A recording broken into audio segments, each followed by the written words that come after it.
Will Buick won the Guineas yesterday, though, on ruling court, and that's 2 in quick succession. Will joins us now. Huge congratulations. Thanks for joining us. I know you won it last year, but I guess each one is incredibly special. And how are you feeling this morning? Thank you, Tom. Yeah, it's great. Thanks very much. Of course, there's a very important day again today, but no, look, it's 2,000 guineas. It takes no explaining in our sport the gravity of it and how important it is. It's the first classic, and no, of course, great job by everyone, and yeah, very pleased. So much was made in the build-up to the race, Will, of the horse you were riding over the Star Juvenile of last year, and to why that was and what had led to that. And I know you explained that yesterday and were quite open about it and really explained how difficult it would have been. But was it on your mind in the race, or do you allow yourself to just go, right, this is what I'm riding and this is exactly what I'm focusing on now? Or is there that human element where you just go, I hope I haven't got it wrong? It probably crept into my mind about a furlong out, I think.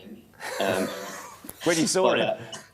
Well, look, you know, as I explained yesterday and before when the declarations were made, you know, what a privileged position to be in, to have 2 horses of that caliber to ride. And, you know, for Charlie and the whole team to be so, you know, just to be so open and understanding, and, you know, the relationship is built on trust, and, you know, everyone wants to make the right decision by everyone, and first and foremost the horses. And, you know, when I made the decision, it wasn't clear cut at all. I think people maybe thought, oh, you know, he knows something that somebody else doesn't. It wasn't like that at all. The decision had to be made, and I went with what I felt was right. But I think my explanation how hard the decision was kind of showed in the race. There's really not too much between them. I'm guessing Shadow of Light, being a Middle Park winner and a Dewhurst winner, you know, he showed his class and he showed how quick he is, while my horse probably edges him on stamina. We've just picked it up there, really just before the 2 pole, when you are rolling. Yeah. I feel like, if I'm honest, a lot of the reaction to the race has been about the second and the favourite, if you like, not winning the race. I want to really address your horse and the fact that he was drawn low, he was drawn on a wing, he got no cover throughout the entirety of the race. Yeah. You got going with him pretty early. Yeah. You know, you were willing to push a button with him and say, right, go get him, and then hit the front and stay there. And yeah. I feel the best horse won pretty comfortably on that. Why? Just tell me, as the race developed, why you made those decisions with him. Well, obviously, you know, we were drawn on the wing in 11,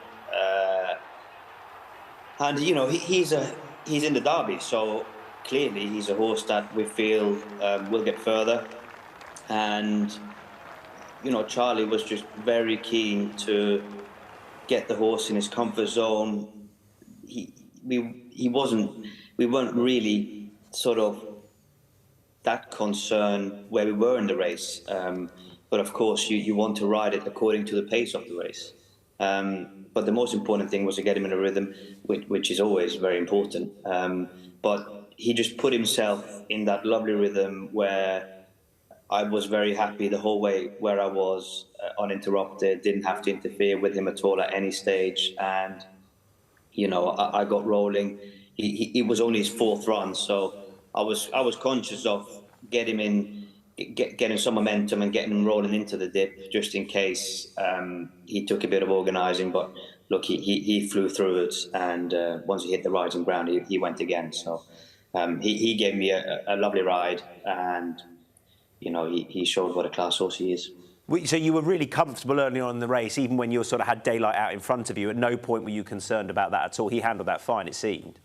Yeah, exactly. I mean, the reality is, if I was going to get cover, how it unfolded, and it was in my mind beforehand, I would have either had to go a long way back or get into a bargain match.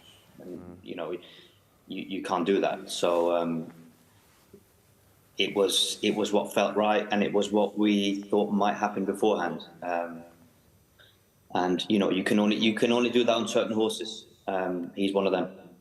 I got the impression, speaking to you and Charlie afterwards, that obviously this is the only horse that Charlie put in the Derby, but that, you know, 1.5 miles is obviously it's a big step for a horse that's just won a Guineas and showed the requisite speed to do the last couple of furlongs he did.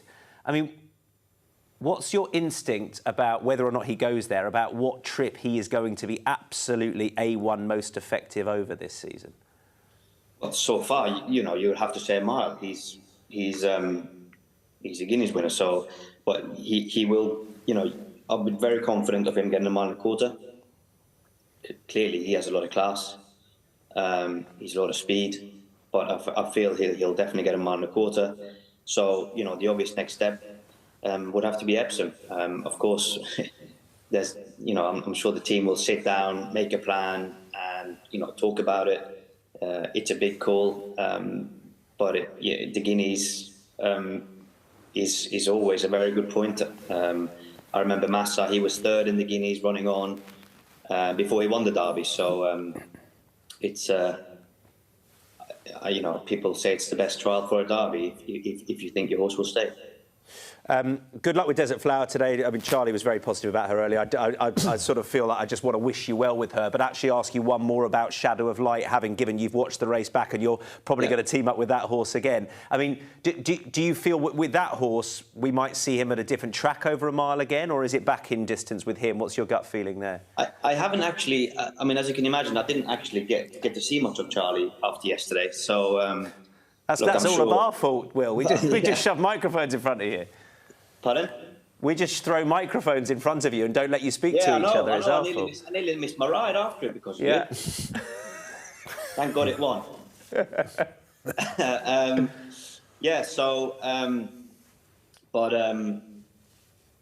Look, I'm sure we'll sit down and make a plan. I read somewhere that the St James's Palace at Royal Ascot comes into the mix. So, but I'm sure everyone will get together at some stage next week and try and figure it all out. Will, thanks so much. Good luck today. Pleasure. Thank you very much.